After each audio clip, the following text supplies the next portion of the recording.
Bilog tindog kamo sa pagbasa naton Hebrews chapter 1.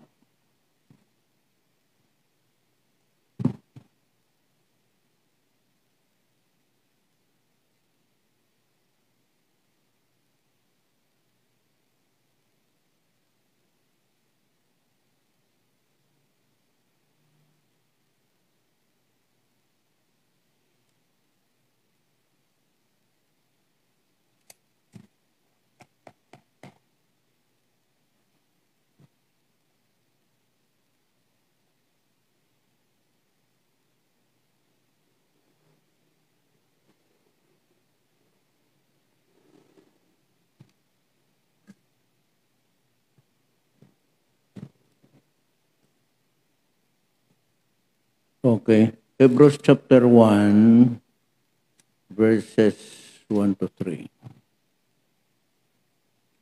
Hinayon lang naton yung pagbasa kay madungan kita. Hinay lang. Hebrews 1, 1 to 3. Ready? Begin. Ang Dios sa dumaan nga tion naghambal sa aton mga ginikanan paagi sa mga manalagna sa madamo kag sari-sari nga bagay. Apang sa sining ulihi nga mga adlaw naghambal siya sa aton paagi sa anak nga ginhimo nga manunubli sang tanan nga butang nga paagi sa iya man gintuga ang kalibutan. Siya nagapabanaag sang himaya sang Dios kag nagadala sang larawan gid sang iya kinaugali nga nagapadayon sang tanan nga butang paagi sa iya pulong nga gamhanan sang siya paagi sa iya kaugalingon nagtinlo sang aton mga sala naglingkod siya sa tuo sang pagkahalangdon sa hitaas. Amay namon ang imo pulong labing gamhanan, mahimayaon, buhi, kag matalom pa sa espada nga may duha sang sulab, dapat namon ini Ginoo kahadlukan, kurugan, tumanon, pamatian, kag dapat namon ini Ginoo mauhaw kami, gutomon kami. Salamat sa mga pulong mo kag karon nga hapon Ginoo. Antes kami Ginoo magpangamuyo, gusto namon nga mamati sa imo kung ano ang siling nimo nanungod sa amon pagtuo. Gani salamat sining tion ginatugyan nakon nga Holy Spirit maghambal sa amon sa ngalan ni Jesus. Amen. Kungko kamo.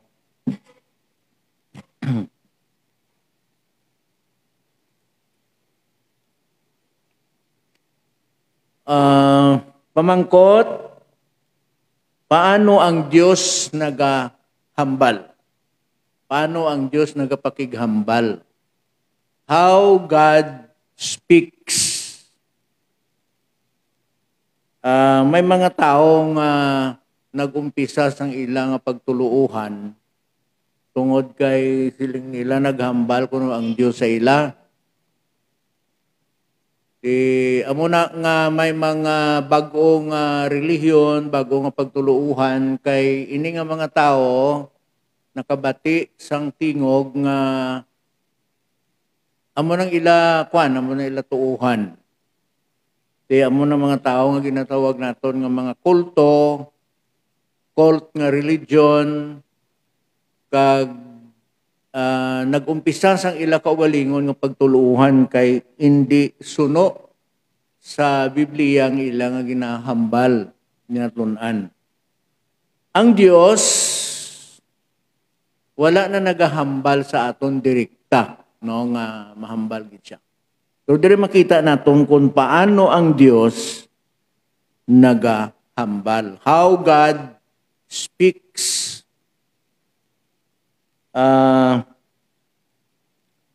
Ang isa ka old Puritan preacher may duwa ka pamangkot. Kung magsiling ka gani nga tigulang Puritan preachers, Puritan, Mga tao ni sila, mga preachers ni sila nga perting ilang advocacy sa clean life, pure life. Mga stricto ni sila, mga conservatives ni sila. Ngayon isa ka old Puritan preacher, siling niya, does God speak? Ano yung question. Number 2, what does He say? What does He say? So pamangkot niya. Diri sa ginbasa naton, makita ta diri ang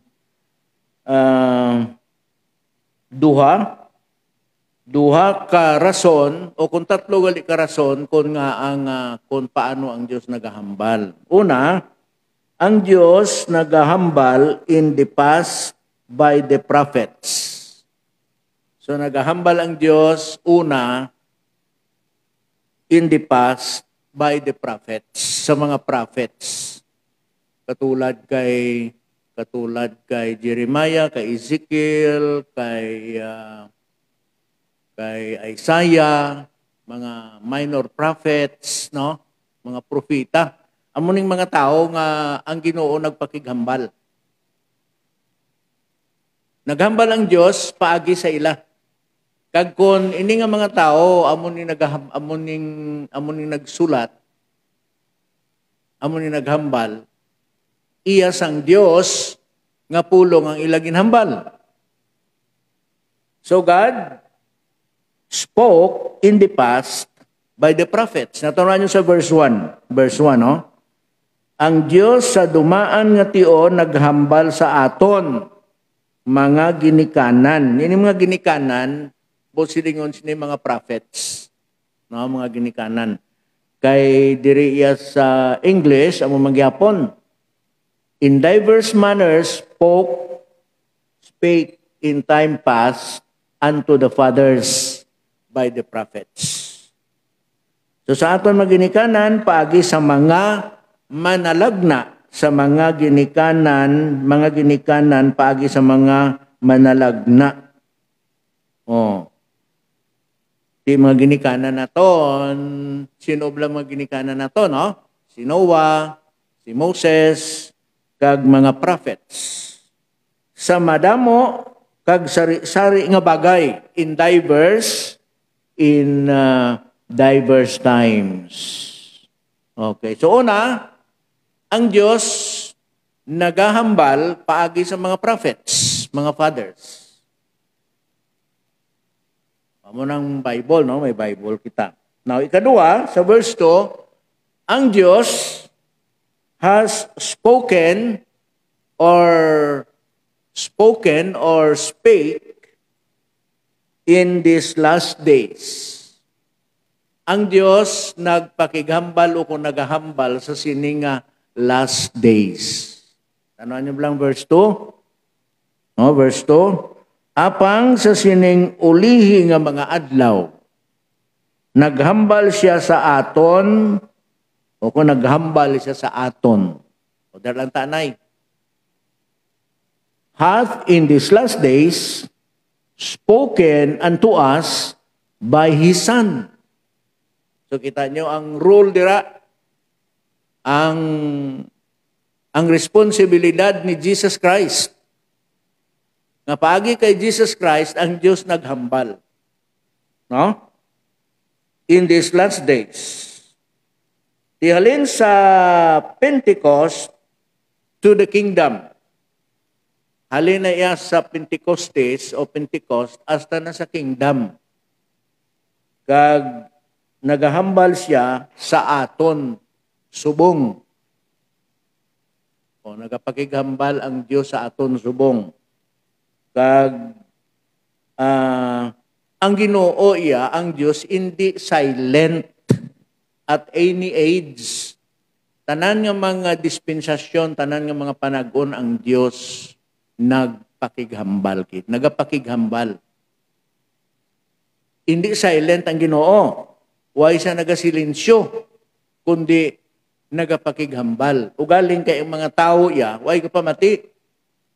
Ang mga tao wala man nagasapak kay Kristo, ang tao ay man nagasapak sa balaan nga kasulatan. No?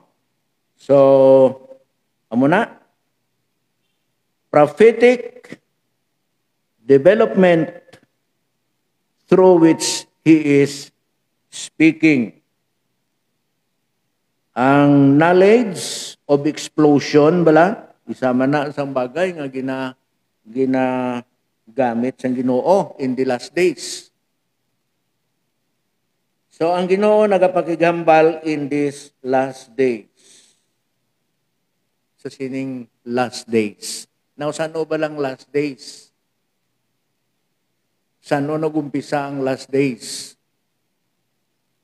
Halin sang pagkayab ni Ginoong Hesus at sa kay San Pablo ginatawag na nga last days. Bisan pa gani sa Matthew chapter 24. Ginapahayag na dira ang katapusan ng mga inadlaw. Kag sa 2 Timothy chapter 3, no? Madumduman naton dira.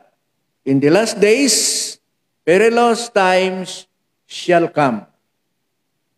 Di daw ano ka perilous ang time naton subong. Perilous as in perilous. Grabe, no? Kung nagambal si Paul sa ito nga time nga perilous time shall come, ang pinakagrabe subong amo ni subong nga perilous times. Ang Ilonggos ang perilous is makahalanguyos. O makahalanguyos, makangilidlis. Hindi bala makangilidlis subong? Hindi bala subong makangilidlis nga panahon? O hamak mo ng pila ka milyon ka tao ang napatay. Milyon ang napatay all over the world. Di makangilidlis ang pagpamatay sang pariho nila nga tao. Ang ginahimo ni Satanas sa mga tao, ang drug addiction, ang addiction subong perti na gidya sa aton. Hindi lang drugs, subong ang addiction. Na-focus na ang Pilipinas sa drug addiction, ang simbahan nagpinsar man sang drug addiction, pero may addiction subong magapatay ang ginatawag naton nga new diseases. Amo na ning edad naton, amo na ning kita subong, bago lang kita kabati sang baratian nga muna. No? COVID-19. COVID lang kay 19 sa 2019 sa nagwa mo. Di ba? So, may variant naman. Oh. Sinong makasiguro sa aton nga base may ara naman nga magwa? Kung ano naman nga diseases. Mga African swine, mga bird flu, mga diseases. Kadamo.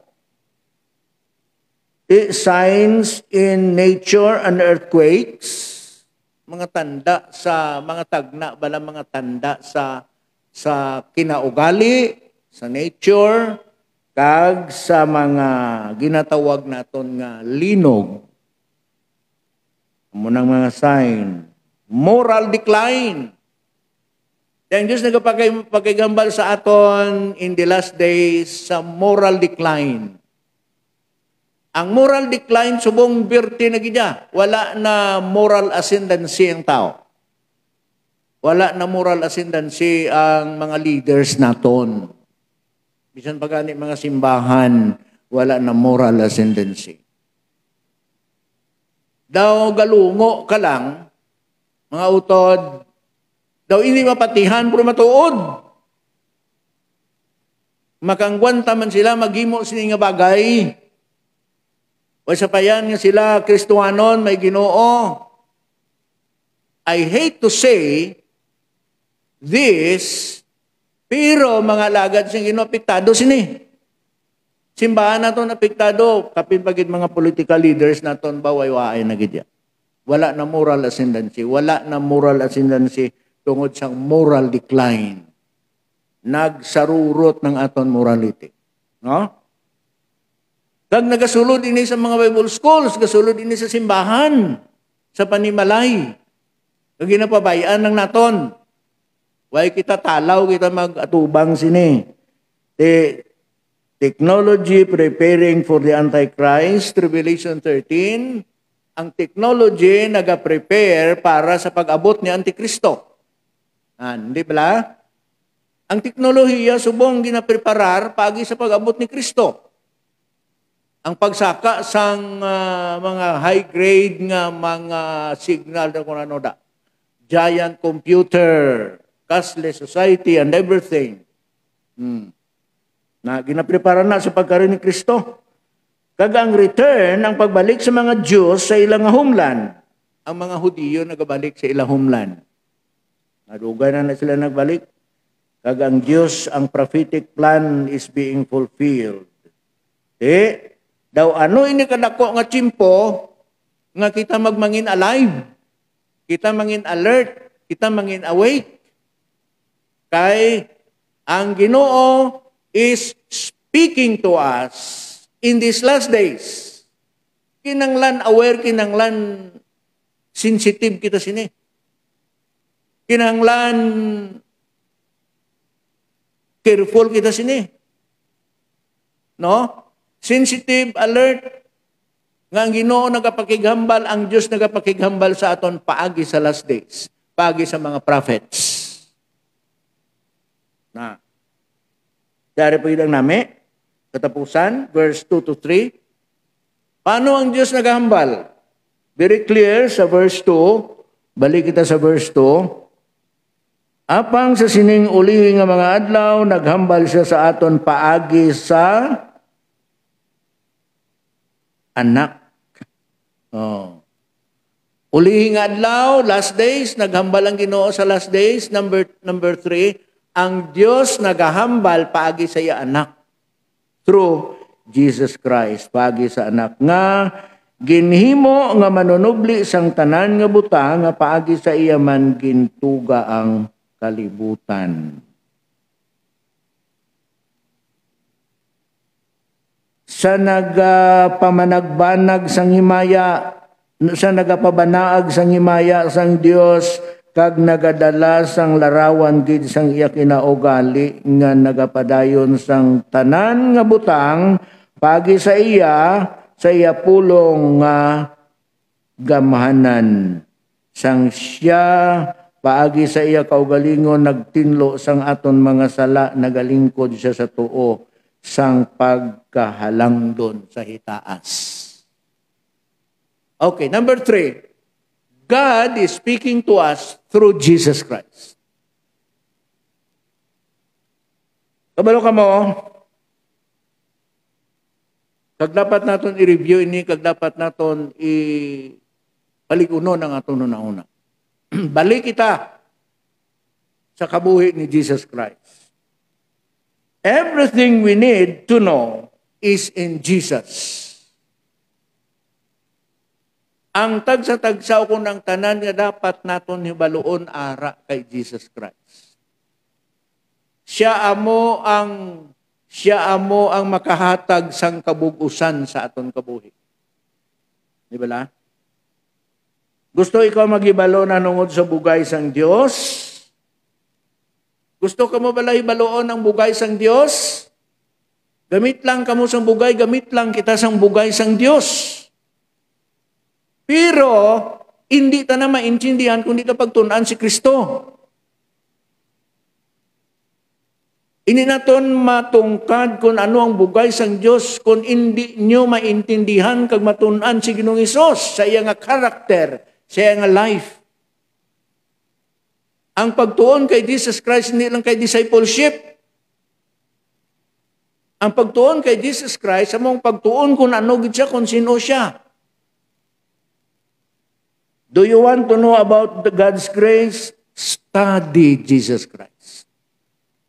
Amo na nga naga-feeding on the lamb kita, ang aton pagtuon sa 4 ka Gospels, studying about the life of Jesus. Amo nang ginabalik-balik ta lang na kay makita dada si Kristo eh. Nakita mo na si Kristo da? Natunan na ninyo si Ginoong Hesus sa feeding on the lamb naton? Kinanglan ton ang paginaton balik-baliko naton na kay makita naton si Kristo dira ang iyang alive. So kung gusto ninyo, gusto naton nga tunan kung ano ang bugay sang Dios, tun-i si Jesus Christ.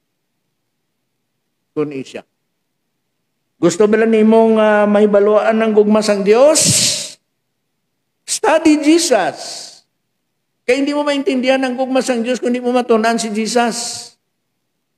Siguraduhon nato na you can never learn the love of God and appreciate the love of God without studying Jesus Christ. Kung hindi mo maintindihan kung ano si Kristo, hindi gid.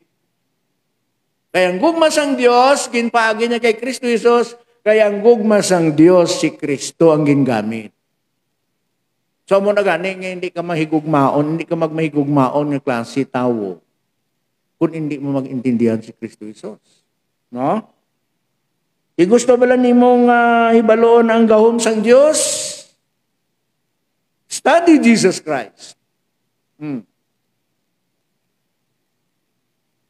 Ang gahom sang Diyos, ginpaagi niya kay Jesus Christ sa iyang resurrection. Amo na siling ni Paul, Philippians 3:10, that I may know Him and the power of His resurrection. Kung hindi mo matunan to si Kristo Jesus, hindi mo maintindihan ng iya pagkabanaw, hindi mo ma-appreciate, hindi mo makita kung daw ang gahom sa Diyos. Ang gahom sa Diyos, ginpakita ni Jesus Christ sa iya pagkabanaw. Di ko nabanaw si Kristo Jesus, kag natunan mo si Kristo Jesus, ano nga batasan mo nga hindi maintindihan kag hindi mo baylo ni Kristo? Kung may mga tao karon nga batasan na hindi mo balhin, mga tao nga pala inom, mga Kristiyano pala inom, mga tao nga bisyuhan, nga sigarilyo, mga tao nga tanan-tanan nga bisyo ara sa ila.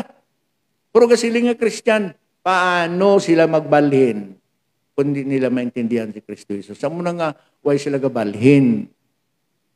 Kaya ang gahom ni Kristo Jesus, why nila matunan? Pag si Kristo wala na matunan.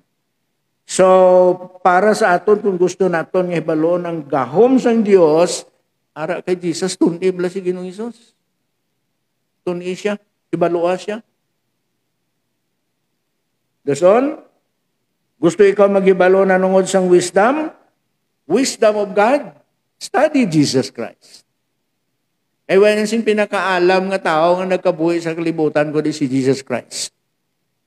Why? Sing tao nga nagkabuhi sa kalibutan,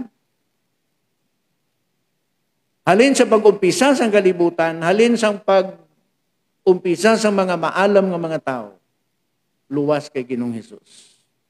Siya amo ang embodiment of God's wisdom.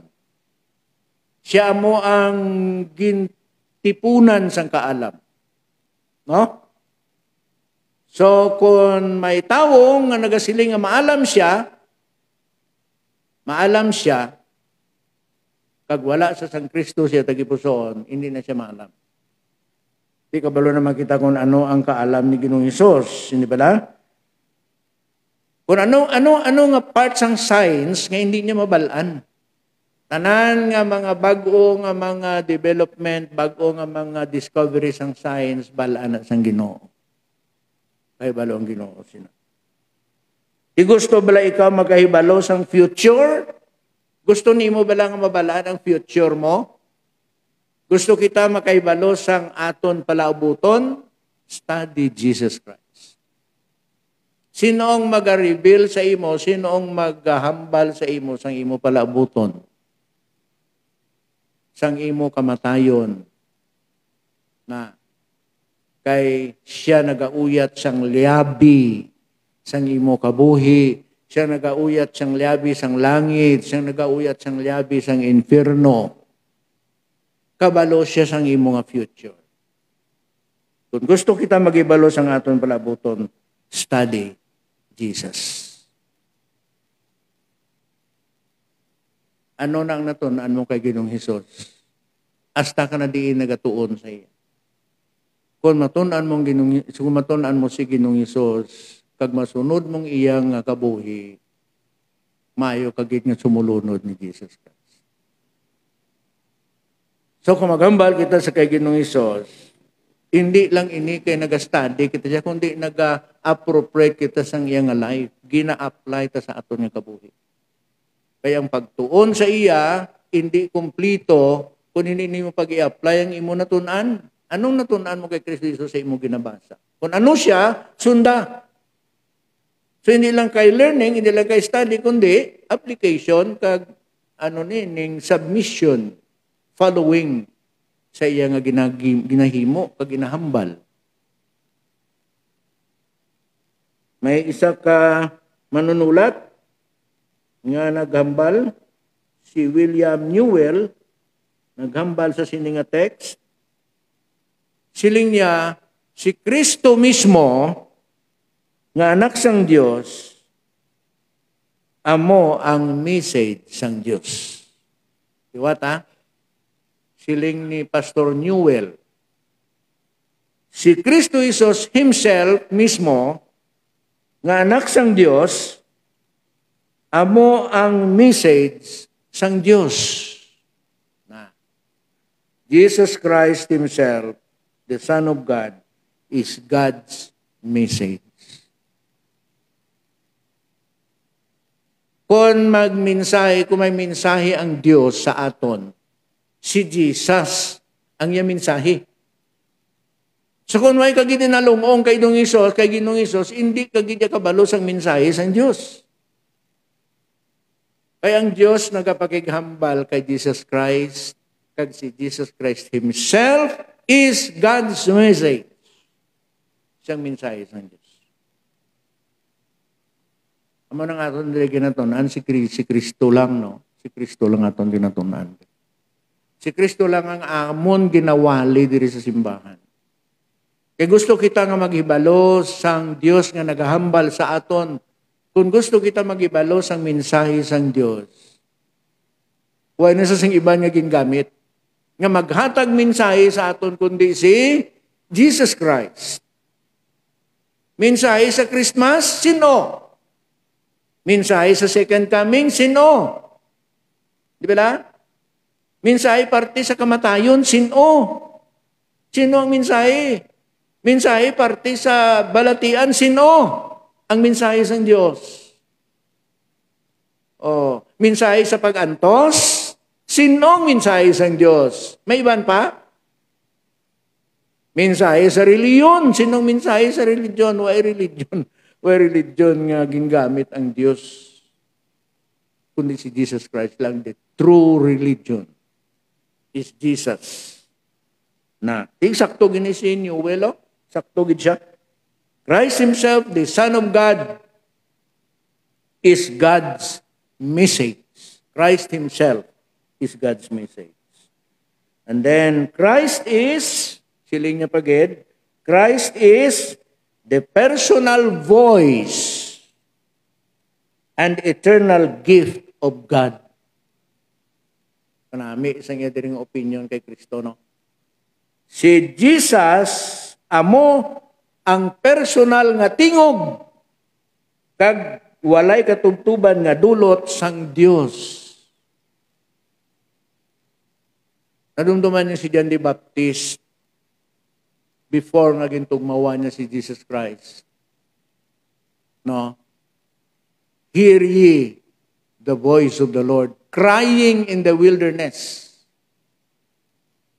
Kaya ang para kay John the Baptist, ang tingog sa wilderness, ang tingog nga dapat pamatian na mo si Jesus Christ. So siya, si Ginoong Jesucristo, ang personal nga tingog kag eternal gift of God. Grabe ang manluluwas naton. Grabe. Wonderful with matuod. No? Kagabay pa nga nasapuan nyo, kag na-appreciate nyo kung ano si Jesus sa inyo nga feeding on the Lamb. Why gid ko talag sa lang ko kabati sang testimony, nga pasalamat ako nga nabasa ko nga chapter sa feeding on the love. Ay, pagkukubati. Amot na, appreciate man yun, ha? Gusto ko pa matiya na may isa sa inyo nga maghambal nga amo ni nga chapter na basa ko gra namian ako. Amo nang gusto kong namin nga testimony. Ang nga testimony naton mga experience, more on experience. Experiential testimony ang aton. Hindi man na malain. Pero ang aton mindset is, as far as testimony is concerned, experiential testimony. Kung ano ang experience mo siyang simana mo, testimony mo, hindi mo na malain, okay man na. Pero how about praising the Lord, thanking the Lord sa nakita mo kay Kristo Hesus sa imo pulong, sa iya pulong, naging basa mo. Pag nabalaan lang natin, mabalaan mo lang kung daw anong imo nga balatyagon kay Jesus Christ. Maintindihan mo man ang guro, di ba la? Matthew, Mark, Luke, and John. Ano si Kristo sa nakita mo siya na? Ihambal na para ma-challenge man ko. Nagliwat ang aton kung kasi mo nagtalang kita sa aton balay ang sa aton nga una. Nga ba naton na bagay testimony namin na testimony kung ano si Kristo ba lang nakita mo? Di ba no? So, Christ is the personal voice and eternal gift of God.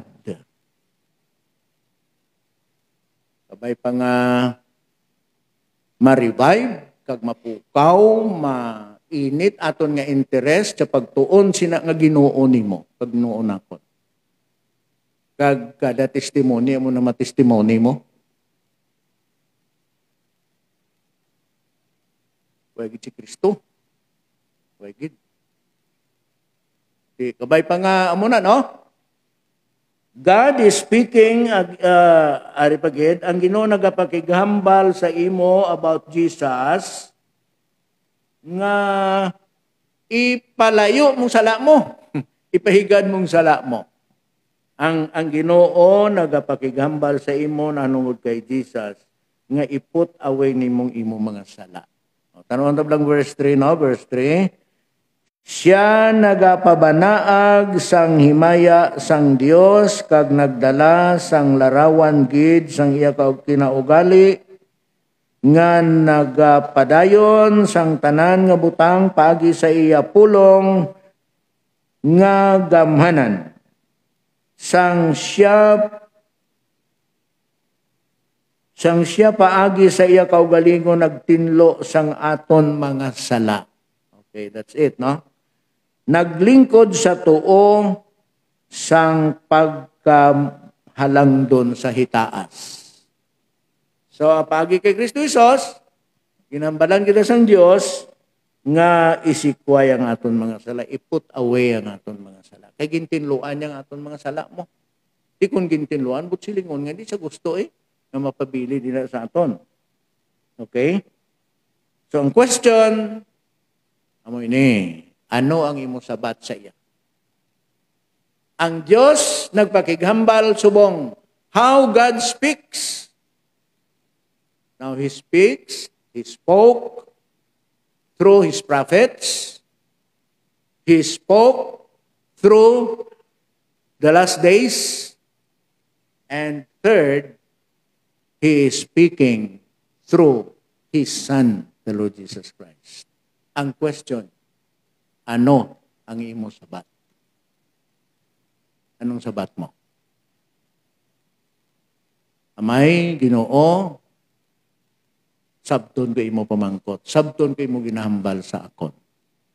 In the last days, through the Lord Jesus Christ, nagkapakighambal sa aton ang Ginoo. No?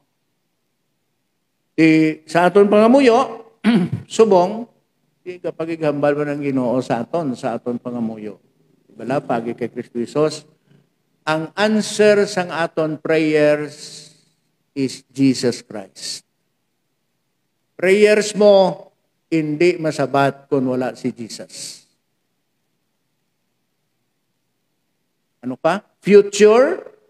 Di ba ang future? Kung gusto kita sang future, si Jesus, ang aton tunan. Kung gusto kita sang prayers naton nga ma-answer, sino ang maka-answer? Ang amay pagi kay Jesus. Amo ganin nga unbeliever, hindi gid bagay pa pangamuyoon. No? Hindi gid bagay. Kita, kamo ang dapat mga muyo. Kaya nga, Kristo ang kabangdanan nga masabat ang aton pangamuyo. Hindi magsabat ang amay sa pangamuyo nga wala Kristo. Wala si Kristo. Ang pangamuyo sa Katoliko, wagid na, wagid.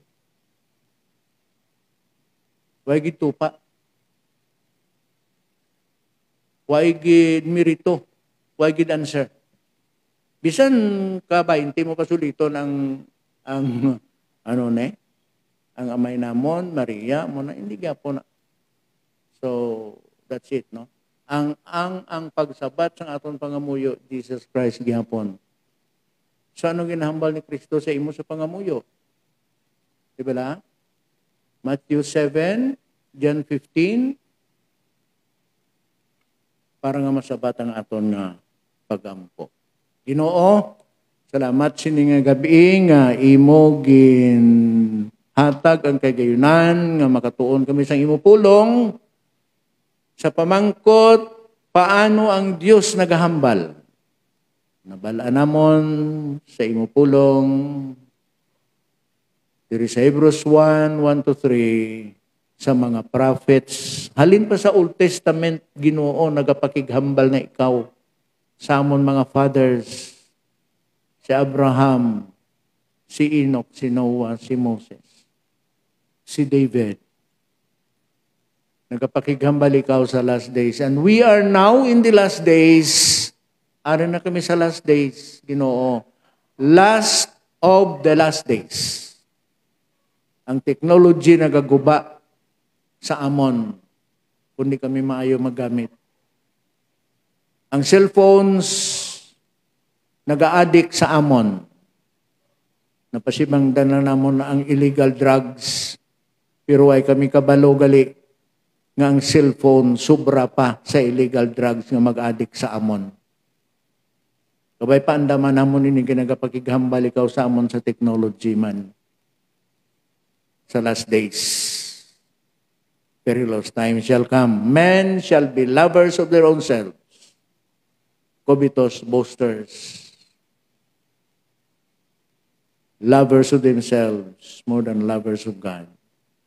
Nagapakighambal ikaw sa kay Kristo Jesus nga imo anak. Pamatian namon si Kristo, tanawo namon si Kristo Jesus sa iyang mga ministry diri sa duta sa tunga panahon. Kag now He is in heaven, nagahulat kami sa iyang pagkari, nagapakighambal ikaw pagi kay Kristo Jesus. We love our Lord Jesus Christ. We love Him because He first loved us. Ang answer sa amon prayers, magadipindigid kung ano ang amon relasyon kay Kristo Jesus. Speak to us, Lord, continually, siningagabi sa pagpangamuyo namon sa ngalan ni Jesus. Amen.